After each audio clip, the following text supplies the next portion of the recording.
So here's one example. New materials are being developed to convert photons. Photons are the energy associated with electromagnetic radiation, or light, to high enough energy electrons to break water to yield the hydrogen gas. So this is just an example of a device. Again, you've got the water, and at the anode you are going to produce oxygen, and at the cathode you're going to produce hydrogen, which is what we want. And it's a way of taking sunlight, the photons just from the sun. So this would be an example of using a solar type of a cell, and a very specific application here where the sunlight, the electrons from the sunlight are absorbed by a material that absorbs sunlight. Water doesn't, so that's why it looks clear, but a lot of other things do. So it's a metal oxide that absorbs sunlight, and when it does, the electrons in the metal oxide are promoted to a higher energy, which then drive this current, which then produces the hydrogen gas. Okay, so it's a very ingenious way of using the energy from sunlight to force this electrolysis of water, which in the ultimate end produces hydrogen. So there's a lot of research going on.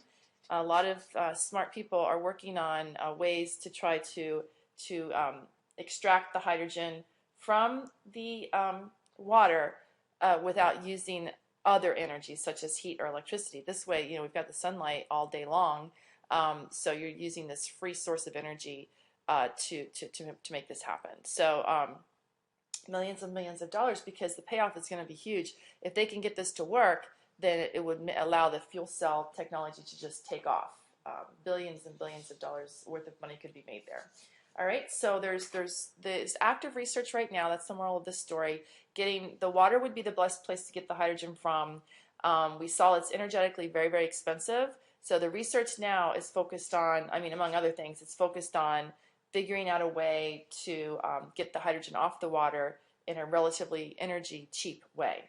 All right, so the hydrogen fuel cell is promising clean energy. Many hurdles to overcome. So it's active areas of research right now. A lot of companies are investing a lot of money, as well as the state and local governments. The deal is we got to produce enough hydrogen to supply the demand that will be as the technology comes along.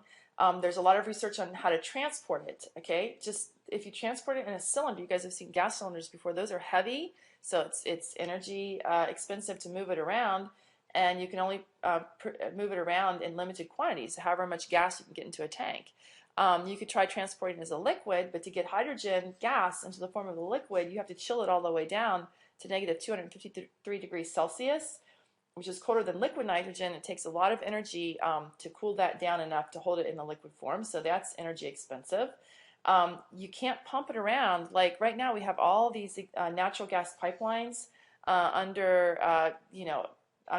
Wherever there's development, there's natural gas pipelines. But you can't pump hydrogen in the natural gas pipelines because the hydrogen is more reactive and corrosive, and the pipes just would not be able to handle it, and they would break down, and you'd have leaks and explosions and whatnot. There's other research going on because remember, the problem here is once you produce enough, then you got to get it to the point, the source where people want to use it. So the big research now is to adsorb, and the word adsorb means to stick to the outside of. So the hydrogen gas then would stick to carbon or metals, and it would be safely affixed to the carbon and the metal until the pressure changes or the temperature changes. And when you need it, if you change the pressure or the temperature when it's stored in this way, then the gas will just bubble off of the source, and then it would be released at the point that you needed it.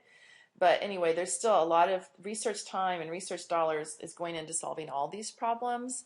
They're all being worked on simultaneously. But once these problems are solved, then a hydrogen economy is what's thought to be the fuel economy of the future. Whereas now we think of natural gas, petroleum, and coal. In the future, maybe 50 years, it'll be hydrogen economy. Okay, so that's it on the fuel cells. That's all I wanted to tell you about that. It's real interesting, active research. There's more and more prototypes coming online all the time. It's a big business. And the last lecture in this unit, we're going to talk about solar energy.